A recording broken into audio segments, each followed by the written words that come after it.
कक्षा 10 के मेरे प्यारे विद्यार्थियों, फिर से आप लोगों का बहुत बहुत स्वागत है आज के इस नए वीडियो में। बेटा देखते हैं हम लोग विषय हिंदी भाषा पाठ पद परिचय। बेटा पद परिचय का पहला वीडियो आपको प्राप्त हो चुका है। आशा करता हूँ कि क्या है पद, क्या है पद परिचय, क्या है शब्द, शब्द कब पद बनता है, और पद परिचय में किसी पद का परिचय बताते समय किन किन बिंदुओं पर विचार करना आवश्यक होता है। ऐसे 8 बिंदुओं को हम आपको लिखाकर समझा चुके हैं। इसके पहले के वीडियो में हमने चर्चा किया था कि इस पद परिचय पाठ को शुरू करने से पहले, पदों के परिचय को बताने से पहले, जानने से पहले हम लोगों को क्रमशः इन व्याकरणिक एक एक 8 बिंदुओं को समझना आवश्यक है। उस क्रम में पहला बिंदु हमारा है संज्ञा। आज हम लोग संज्ञा पर ही चर्चा करेंगे और संज्ञा के भी बहुत अच्छी तरह से समझाने के कारण संज्ञा के भी 2 वीडियो बन रहे हैं। पहला वीडियो आपके सामने उपस्थित है, संज्ञा पर हमने यहाँ चर्चा किया हुआ है। आप मेरे साथ पूरे मन के साथ लगेंगे और देखेंगे और समझने का प्रयास करेंगे कि संज्ञा को ऐसा समझना है कि पद परिचय बताते समय फिर हमें किसी भी तरह का कहीं कोई कन्फ्यूजन, कोई समस्या, कोई परेशानी ना आए। मेरे प्यारे विद्यार्थियों, ये मेरा व्यक्तिगत निवेदन है कि आप वीडियो को बहुत अच्छे से समझिए ताकि आपको किसी भी तरह का कोई संशय न रह जाए। दोबारा आपकी शौक है, आप पढ़िए, बार बार पढ़िए, अच्छी बात है, लेकिन ज़रूरत ना महसूस हो, आपकी मजबूरी ना हो कि आपको बार बार उसी चीज़ को समझना और पढ़ना पड़े। एक बार बुद्धिमानी के साथ, समझदारी के साथ मेरे साथ आइए देखते हैं। प्यारे विद्यार्थियों, यहाँ हमने लिखा है संज्ञा। आप पढ़ चुके होंगे, इसके पहले भी संज्ञा पढ़ चुके होंगे, बहुत बार संज्ञा को जाना होगा आपने। वही जानी पहचानी संज्ञा की पहचान।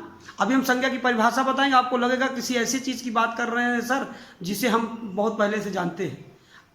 जी प्यारे विद्यार्थियों, यही बात है, आप परिचित हैं इस संज्ञा से। आइए देखते हैं संज्ञा क्या है। संज्ञा, संज्ञा की 2 परिभाषाएं हमने यहाँ दिया हुआ है। आप पहली परिभाषा को समझने की कोशिश करेंगे। यहाँ लिखा हुआ है किसी व्यक्ति, वस्तु, स्थान, स्थिति, गुण अथवा भाव के नाम का बोध कराने वाले पदों या शब्दों को संज्ञा कहते हैं। प्यारे विद्यार्थियों, एक बार ध्यान देंगे, कह रहे हैं किसी व्यक्ति, वस्तु, स्थान, स्थिति, गुण अथवा भाव के नाम को संज्ञा का बोध कराने वाले शब्दों को संज्ञा कहते हैं। यदि आप सावधानी से, बारीकी से परिभाषा को समझने की कोशिश करें तो यहीं पर आपको भेद भी मिल जाते हैं प्यारे विद्यार्थियों संज्ञा के। कैसे?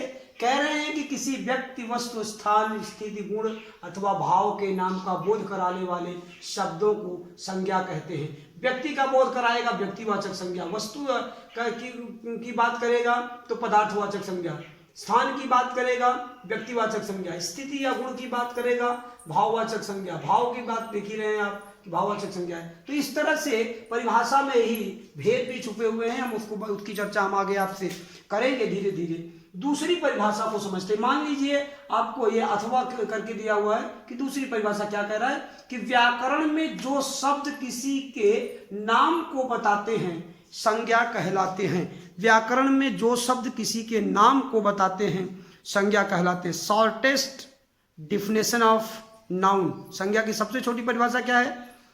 नाम ही संज्ञा है, नाम ही संज्ञा है। ये तीसरी परिभाषा थी संज्ञा की। आइए देखते हैं। अब यहां पहचान की बात है। छोटे विद्यार्थियों को अगर पढ़ाना होता, नीचे की क्लास की विद्यार्थियों को पढ़ाना होता, तो यही संज्ञा की परिभाषा बताकर, इन्हीं के 3-4 उदाहरण देकर और संज्ञा को पूरा कर दिया जाता, भेद भी बता दिए जाते। आप समझने की कोशिश करें कि आपके लिए इतनी सारी व्यवस्थाएं केवल इसलिए की गई हैं कि क्लास 10th है तो क्लास 10th के लेवल पर उसी स्टैंडर्ड की पढ़ाई आपकी होनी चाहिए। हम लोग देख रहे हैं पहचान। संज्ञा के 5 यहाँ पहचान हमने बताया है। पहले पहचान की बात करते हैं। कह रहे हैं कि संज्ञा शब्द प्राणीवाचक या अप्राणीवाचक हो सकते हैं। पहली पहचान है संज्ञा के पहचानों में। 5 पहचान बताने में पहली पहचान ये है कि संज्ञा शब्द प्राणीवाचक भी हो सकते हैं, लिविंग थिंग्स भी हो सकते हैं और नॉन लिविंग थिंग्स भी हो सकते हैं मेरे प्यारे विद्यार्थियों। प्राणीवाचक, living thing, non living thing और प्राणीवाचक हो सकते हैं, जैसे लड़का, चिड़िया, गाय, दाल, गुड़, पहाड़। यहाँ देखिए 3 एग्जाम्पल, पहले 3 उदाहरण जो है वो प्राणीवाचक के हैं, लड़का, चिड़िया, गाय, और बाद के 3 उदाहरण जो हैं अप्राणीवाचक के 3 एग्जाम्पल है, दाल, गुड़, पहाड़ आदि।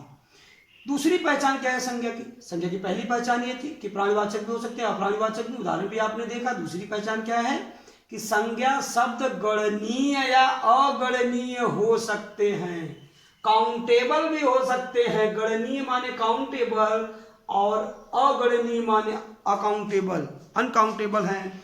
तो गणनीय भी हो सकते हैं और अगणनीय भी हो सकते, गिने भी जा सकते हैं और नहीं भी गिने जा सकते। जैसे सेब, लड़का, भाई सेब और लड़का को तो गिन सकते हो आप, कितनी भी मात्रा में रहे बहुत सारे लोग मिल जाएंगे, गिन लेंगे। लेकिन पानी और हवा को आप कैसे गिनेंगे? तो पानी क्या है? संज्ञा। हवा क्या है? संज्ञा। नाम ही संज्ञा है, ये आप याद रखिएगा। आगे कह रहे हैं कि गणनीय भी हो सकते हैं और अगणनीय भी हो सकते हैं। तीसरी पहचान संज्ञा की क्या है कि संज्ञा पद वाक्य में कर्ता, कर्म, पूरक आदि की भूमिका निभा सकते हैं। चाहे वो कर्ता भी हो सकता है वाक्य में, संज्ञा जो है वो कर्ता भी हो सकता है, कर्म भी हो सकता है, पूरक भी हो सकता है। आइए उदाहरण के माध्यम से और अच्छे से समझते हैं। पहला उदाहरण क्या कह रहा है? पहला उदाहरण कह रहा है कि दिव्या पढ़ रही है। दिव्या, इस वाक्य में, यहाँ संज्ञा की चर्चा में दिव्या क्या, पूरे वाक्य में संज्ञा क्या है? दिव्या। दिव्या संज्ञा है, तो दिव्या पढ़ रही है। यहाँ संज्ञा क्या कर रहा है? कर्ता के रूप में काम कर रहा है। फिर आगे देखते हैं, दूसरा उदाहरण है कि उसने राम को पढ़ाया। अब इस पूरे वाक्य में आप उसने देखेंगे सर्वनाम हो जाएगा, पढ़ाना क्या हो? क्रिया हो जाएगी। अब यहाँ राम बच रहा है, तो राम क्या है? कर्म के रूप में आ गया संज्ञा। राम संज्ञा है, ये है कर्म के रूप में वाक्य में, और यहाँ कर्ता के रूप में वाक्य में आ गया। तो संज्ञा कर्ता के रूप में भी हो सकती है, कर्म के रूप में भी हो सकती है और पूरक के रूप में भी हो सकती है। चौथी पहचान, संज्ञा की चौथी पहचान क्या है? आइए देखते हैं चौथी पहचान संज्ञा की। क्या करें कि संज्ञा पद के बाद परसर्ग आ सकते हैं। परसर्ग आ सकते हैं संज्ञा के बाद। कैसे? अलमारी पर कोई चीज रखा हुआ, वो वाक्य बना रहे हैं, अलमारी पर रखी हुई है, आप पर देख लिए। मेज पर किताब रखी हुई, मेज पर किताब रखी हुई है, तो यहाँ परसर्ग आ गया संज्ञा के बाद। घर का सामान अच्छा है, तो ये घर का भोजन स्वास्थ्य कारक होता है, तो ये घर का। तो आप देख रहे हैं कि परसर्ग का भी प्रयोग संज्ञा के बाद होता है। अलमारी संज्ञा है, पर आ गया, मेज संज्ञा है, पर आ गया, घर क्या है? संज्ञा है, यहाँ भी का आया, तो ये परसर्ग है। संज्ञा की पांचवी और अंतिम पहचान, संज्ञा की पांचवी और अंतिम पहचान क्या कह रही है? संज्ञा की अंतिम और पांचवी पहचान कह रही है कि संज्ञा के पहले विशेषणों का प्रयोग हो सकता है। वेरी गुड, विशेषणों का प्रयोग हो सकता है किसके पहले? संज्ञा से पहले। जैसे लड़का संज्ञा है, लेकिन कह रहे हैं कि लंबा लड़का, अब देखो विशेषण हो गया लंबा। साइकिल कैसी है? साइकिल संज्ञा है, लेकिन क्या है? छोटी साइकिल, तो विशेषण का प्रयोग। कुत्ता कैसा है? काला, तो विशेषण है गया। ताजमहल संज्ञा है, लेकिन इसके पहले लगा है सफेद, तो सफेद है विशेषण, सफेद ताजमहल। किला संज्ञा है, लेकिन आगे क्या है? लाल किला, तो लाल क्या है? विशेषण, तो लाल किला हो गया। ये पांचवी पहचान थी संज्ञा की, कि संज्ञा के पहले विशेषणों का प्रयोग हो सकता है। नोट या विशेष बिंदुओं को हमने आपसे बताया था कि रास्ते चलते हैं बेटा, हम लोग नोट नहीं लिख देते हैं, वो मजबूरी होती है, वो आपको हाईलाइट करना होता है, आपका ध्यान ज़्यादा आकर्षित करना होता है, उस पर आपको ज़्यादा जोर देने की आवश्यकता होती है, इसलिए वहाँ नोट हम लोग लिखते हैं। आप ध्यान से देखेंगे नोट क्या कह रहा है।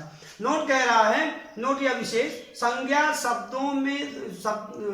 शब्दों से प्रायः या ज्यादातर किसी व्यक्ति, जाति या भाव के नाम का बोध होता है। इस आधार पर किसका बोध होता है? ज्यादातर किसका बोध होता है? व्यक्ति का, जाति का या भाव का, इन तीनों का बोध होता है। जबकि यहाँ हमने बताया था कि वस्तु, स्थान, तमाम चीजें आती हैं, लेकिन इन 3 चीजों का बोध ज्यादा होता है, ज्ञान ज्यादा होता है। किसका? व्यक्ति का, जाति का और भाव का, के नाम का बोध होता है ज्यादातर, प्राय माने ज्यादातर।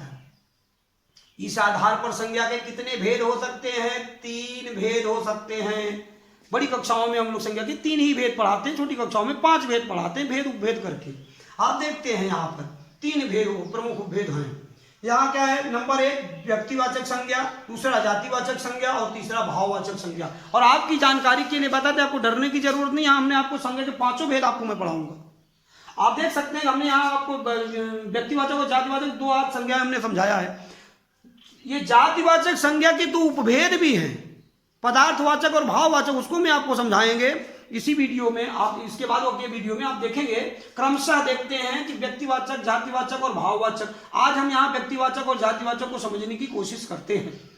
व्यक्तिवाचक संज्ञा कह रही है कि जो संज्ञा शब्द किसी एक विशेष व्यक्ति, किसी एक विशेष पर्सनल में व्यक्ति या किसी विशेष प्राणी, किसी विशेष वस्तु या स्थान का बोध कराए, उन्हें व्यक्तिवाचक संज्ञा कहते हैं। तब फिर से एक बार डिफिनेशन को, परिभाषा को समझते हैं। व्यक्तिवाचक संज्ञा कह रहा है कि जो संज्ञा शब्द किसी एक विशेष व्यक्ति, प्राणी, वस्तु या स्थान का बोध कराए, उन्हें व्यक्तिवाचक संज्ञा कहते हैं। जैसे मदन, गीता, मदन एक ही व्यक्ति है, गीता एक ही स्त्री है, ऐरावत हाथी है। किसकी हाथी है? सफेद रंग की हाथी है, इंद्र की हाथी कहा जाता है इसको ऐरावत। कामधेनु गाय, हल्दी गांडीव, हल्दी क्या है? मसाला है हल्दी, व्यक्तिवाचक। गांडीव धनुष, अर्जुन का धनुष गांडीव कहते थे उसको। भारत, लखनऊ आदि, ये सब क्या है? व्यक्तिवाचक संज्ञा के उदाहरण हैं। जातिवाचक की बात करते हैं। जातिवाचक संज्ञा क्या कहता है? जातिवाचक संज्ञा सीधे व्यक्तिवाचक से थोड़ा सा उलट है, उसको समझने की कोशिश करते हैं। क्या कहता है कि जातिवाचक संज्ञा कह रहा है कि प्रत्येक व्यक्ति किसी न किसी जाति का सदस्य होता है। अरे भाई, लड़का जो है, ये मदन जो है, ये मनुष्य जाति का न है। ये ऐरावत क्या है? हाथी जाति का न है। ये कामधेनु गाय जाति का न है। ये हल्दी क्या है? मसाले की जाति का है ना। ये गांडीव क्या है? ये धनुष की जाति का है। भारत क्या है? देश के नाम पर जाति क्या है? लखनऊ शहर के है। तो ये क्या है? हम लोग देखते हैं, फिर से समझते हैं। जातिवाचक कर रहे हैं प्रत्येक व्यक्ति किसी न किसी जाति का सदस्य होता है। अतः जो शब्द किसी जाति पदार्थ, जो शब्द किसी जाति पदार्थ, प्राणी, समूह आदि का बोध कराते हैं, वे जातिवाचक संज्ञा कहलाते हैं। मैंने आपको समझाया था कि जातिवाचक संज्ञा के 2 भेद आएंगे, पदार्थवाचक संज्ञा और समूहवाचक संज्ञा। इसके अगले वीडियो में हम उन्हीं दोनों को समझाने की कोशिश आपको करेंगे और तीसरी संज्ञा की भी चर्चा करेंगे, भाववाचक की भी। ध्यान से देखेंगे मेरे प्यारे विद्यार्थियों, यहाँ क्या लिखा हुआ है। यहाँ कह रहा है कि जाति, फिर से, प्रत्येक व्यक्ति किसी न किसी जाति का सदस्य होता है। अतः जो शब्द किसी जाति पदार्थ, प्राणी, समूह आदि का बोध कराते हैं, जातिवाचक संज्ञा कहलाते हैं। जैसे कुर्सी, मेज, नदी, पहाड़, सोना, चांदी। आप देख सकते हैं यहाँ पर सोना, चांदी, कक्षा आदि जातिवाचक। हमने यहाँ उदाहरण दिया है, जैसे कुर्सी जाति है, मेज, नदी, पहाड़, सोना, चांदी, कक्षा आदि उदाहरण। हमने यहाँ पर कंपेयर किया, यहाँ हमने जो है तुलना किया है, मिलाया है दोनों को। आपको बहुत अच्छे से समझ में आ जाए कि जातिवाचक में और व्यक्तिवाचक में क्या डिफरेंट है, व्हाट द डिफरेंट, अंतर क्या है, बहुत अच्छे से समझ में आ जाए। इसलिए हम दोनों को एक साथ रख दिया है, शायद मेरे प्यारे बच्चों को बहुत अच्छे से समझ में आ जाए। अगर आपको समझ में आ रहा है तो हमारे परिश्रम जो है ये सफल होगा। तो यहाँ देख रहे हैं क्या लिखा हुआ है कि जातिवाचक, व्यक्तिवाचक, दोनों के उदाहरण, कौन किस जाति का है, मैंने उसको साथ में रखा हुआ है ताकि आपको और अच्छे से समझ में आए। देखते हैं जातिवाचक और व्यक्तिवाचक में। बालक एक जाति, रमेश क्या है? रमेश एक बालक, एक जाति, जातिवाचक संज्ञा। स्त्री जाति के में नाम है, व्यक्तिवाचक में क्या है? गीता कोई एक ही स्त्री है, लेकिन स्त्री क्या है? एक जाति है, और एक जाति में ये गीता क्या है? एक स्त्री, तो इसलिए व्यक्तिवाचक हो गया। फिर क्या है? नगर जाति है, लेकिन इसमें मुंबई, ये व्यक्तिवाचक संज्ञा का उदाहरण है। कुत्ता जाति क्या है? जातिवाचक संज्ञा का उदाहरण है। लेकिन टॉमी किसी व्यक्ति का नाम, किसी बच्चे के कुत्ते का नाम है, मोहन का कुत्ते का नाम टॉमी है, तो वो हो जाएगा फिर व्यक्तिवाचक संज्ञा। नदी जातिवाचक संज्ञा का उदाहरण है, लेकिन गंगा की बात करेंगे, व्यक्तिगत गंगा की बात, तो व्यक्तिवाचक संज्ञा। पर्वत जातिवाचक संज्ञा का उदाहरण है, लेकिन हिमालय की बात करेंगे, हिमालय पर्वत, हिमालय सबसे ऊंचा पर्वत है, ऐसा करते, तो हिमालय क्या है? वो व्यक्तिवाचक संज्ञा का उदाहरण है। पर्वत जो है जातिवाचक का। गृह कार्य की बात करते हैं मेरे प्यारे विद्यार्थियों। अगर आपको ये लगे कि वीडियो बहुत स्पीच बहुत तेज चल रही है, समझाने का काम तेज चल रहा है, मेरी कोशिश होती है कि एक दिन में ज़्यादा से ज़्यादा आपको समझाने की और ज़्यादा से ज़्यादा मैटर देने की कोशिश होती है। इसलिए कहीं ना कहीं आवाज़ अगर तेज हो रही हो तो बार बार वीडियो को सुनिए, 2 बार 3 बार पॉज करिए, पीछे करिए। आपके पास वीडियो है, ऐसा तो नहीं क्लास ओवर हो गया तो अब आपको समझ में सर ने क्या बता दिया था। आप बार बार समझने की कोशिश करिए और आप इस पूरे मैटर को अपनी अभ्यास कॉपी पे लिख लेंगे। पूरा का पूरा मैटर आप लिखेंगे, इसका भी फोटो आपके साथ आपके पास जाएगा इस वीडियो के साथ। आप पूरा का पूरा मैटर ये लिख लेंगे। और गृहकार्य पर ध्यान देंगे। गृहकार्य क्या है कि संज्ञा किसे कहते हैं, संज्ञा किसे कहते हैं, ये क्वेश्चन है कि संज्ञा किसे कहते हैं। परिभाषा तथा पहचान लिखकर याद करें। संज्ञा किसे कहते हैं, 2 परिभाषाएं हैं। तीसरी परिभाषा हमने बताया कि नाम ही संज्ञा है। 3 परिभाषाएं हैं। परिभाषा करेंगे, परिभाषा तथा पहचान, तो 5 पहचान है। ये पहचान भी लिखकर आपको याद करना है मेरे प्यारे विद्यार्थियों। आशा करता हूं आप याद जरूर करेंगे, लिखेंगे भी। दूसरा है व्यक्तिवाचक तथा जातिवाचक संज्ञाओं को परिभाषा एवं उदाहरण सहित लिखकर याद करें। व्यक्तिवाचक तथा जातिवाचक संज्ञाओं को परिभाषा भी दिया गया है और आप इनके उदाहरण भी दिया गया हुआ है। लेकिन मेरे प्यारे विद्यार्थियों, आप परिभाषा यहां से लिखिएगा, उदाहरण भी यहां से लिखिएगा, लेकिन 2-2, 4-4, 5-5 अपनी तरफ से भी उदाहरण यहां पर रखिएगा, तो आपको समझ में आएगा कि हाँ आपको ये बात समझ में आ गई। तो इनको लिखकर याद करिए। और तीसरा जो क्वेश्चन है वो है व्यक्तिवाचक तथा जातिवाचक के 10 उदाहरण अभ्यास करें, लिखकर अभ्यास करें। जैसे मैंने लिखा हुआ है जातिवाचक व्यक्तिवाचक को एक साथ, देखिए 1 2 3 4 5 6 उदाहरण हमने दिया है। 10 आप अपनी तरफ से बनाइएगा और उसी को बनाइए, जिसका व्यक्तिवाचक उसी का जातिवाचक, जिसका जातिवाचक उसी का व्यक्तिवाचक। ऐसे 10 उदाहरण आप बनाइए, आपको व्यक्तिवाचक और जातिवाचक के सारे डाउट दूर हो जाएंगे। मेरे प्यारे विद्यार्थियों, आशा करता हूँ आप इस वीडियो से ज़्यादा लाभ लेंगे और आप इसको बार बार पढ़ेंगे।